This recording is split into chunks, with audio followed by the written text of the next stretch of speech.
How to view the total number of notifications you receive in a day on the iPhone 16 series.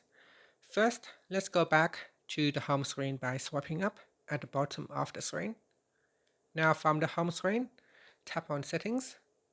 Then in the Settings page, you scroll down and then tap on Screen Time. After that, tap on CO App and Website Activity. In here, you scroll down and then go down to the Notifications section. From the graph here, select the day that you want to view. So for example, on Tuesday, I have received a total number of 11 notifications, of which Facebook have sent me 9 notifications. The clock and the Google app each send me 1 notification.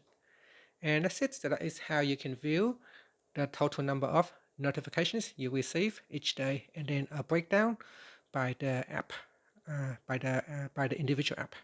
And that's it. Thank you for watching this video. Please like and subscribe to my channel for more videos.